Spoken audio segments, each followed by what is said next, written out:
All right, here's the next painting. This painting I just finished on Facebook. I did a Facebook Live of that painting. And I'm about to go to another painting right now, and let's see what this looks like. I hope you're all having an amazing day, as I am. I'm feeling good, baby. I'm feeling good.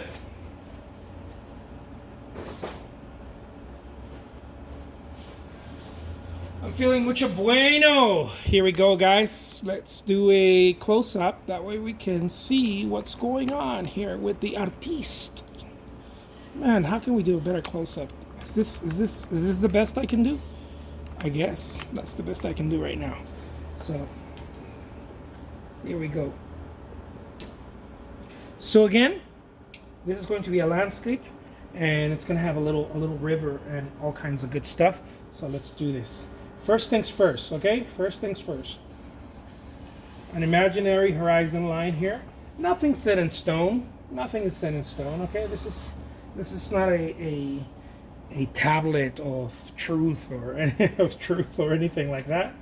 This is just very lightly, okay? Enough pressure. The whole power of the painting, I believe, is in the pressure.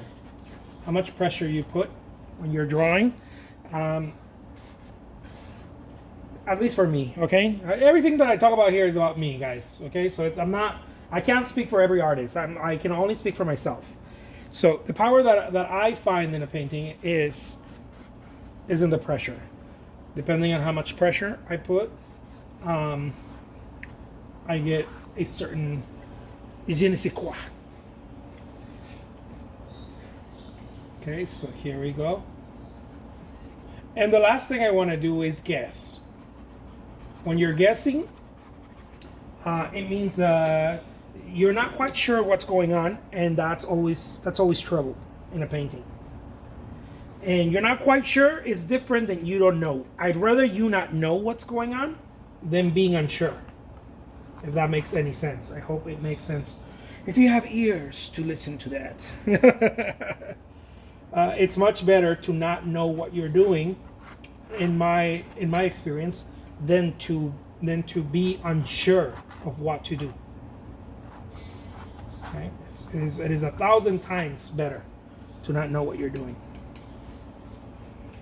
because at least you're sure. You don't have to know something and be completely sure of what you're doing, and other times you can know exactly what to do but be unsure whether to do it or not. And when you're unsure, you're in fear mode. You're trying to escape something, and so that's the place I don't want to be as an artist.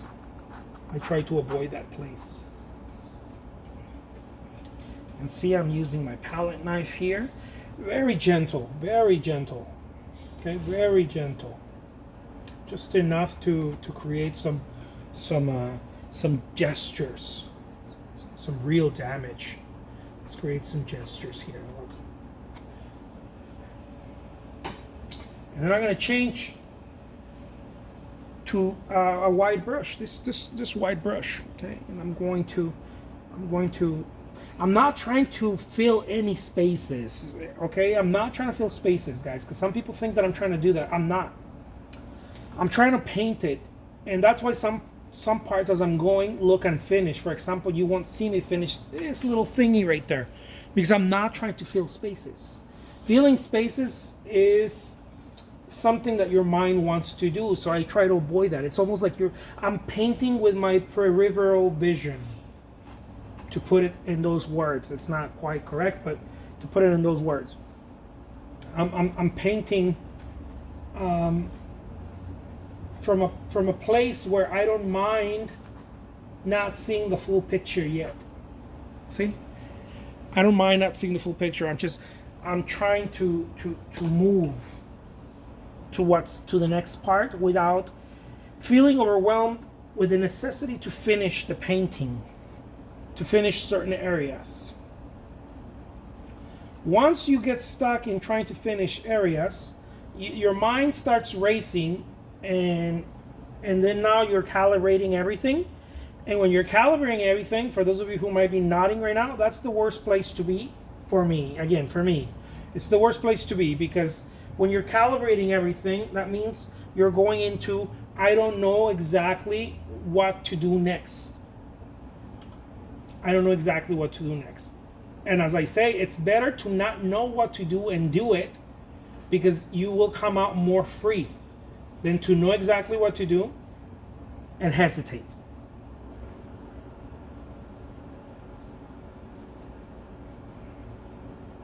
It's better to not know what to do and do it.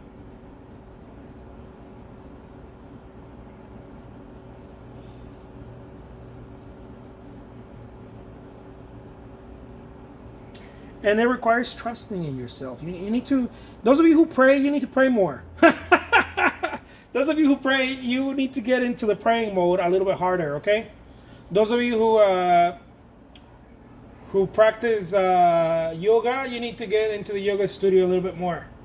Or maybe not the yoga studio, maybe start practicing yoga when you paint. Some breathing meditation or something. Because painting will require all of your attention, and if you don't have all of your attention in there, you were not really painting yet. You're painting, you're not creating artwork yet. In order to create artwork, you need your entire self in it. You can't be, your half-ass self, it's not going to cut it. All of you needs to be in there. And that's how you create art.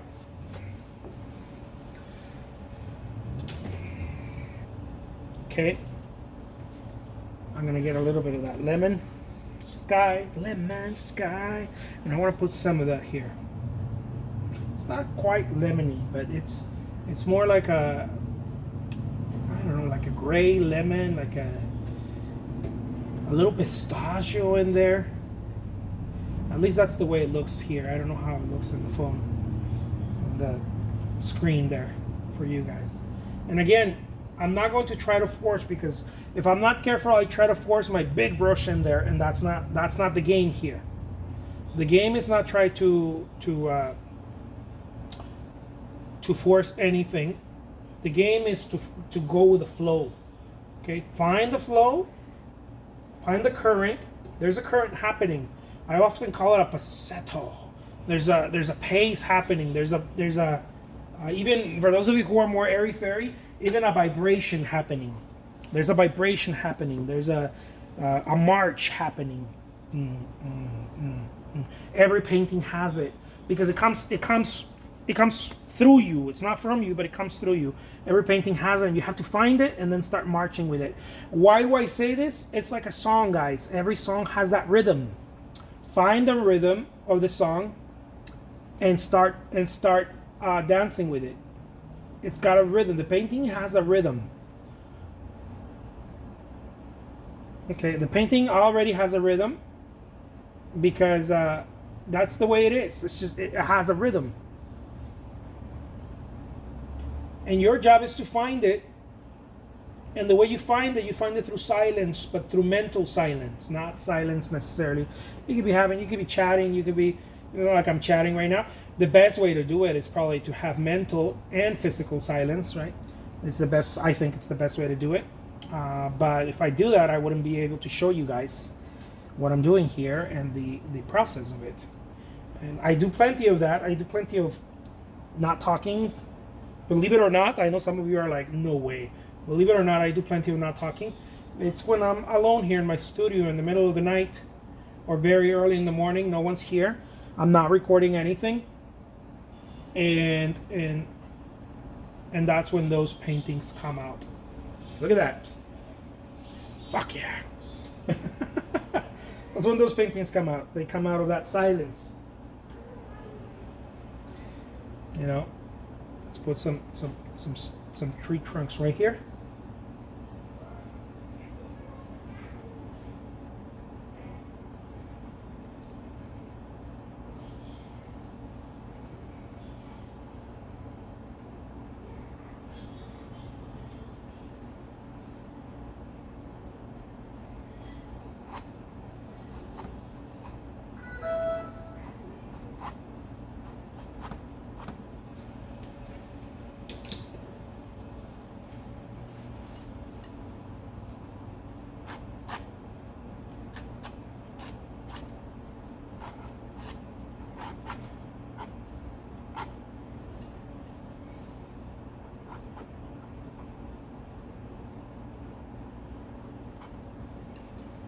And again, it's better to commit fully when you're doing brush strokes than not to. What I mean is if you're gonna do a brush stroke, put some oomph into it. Okay, it's better to commit than to show that you're not really committing to a brush stroke or to a palette knife stroke or whatever, because what happens is that again you're second guessing yourself, and so it's better to not. It's better to risk it, quote unquote.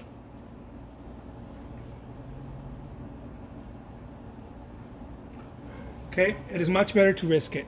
There it is, guys. My name is Jose Trujillo. I am an artist, and I hope you guys enjoy this video. This painting measures 10 by 20 inches.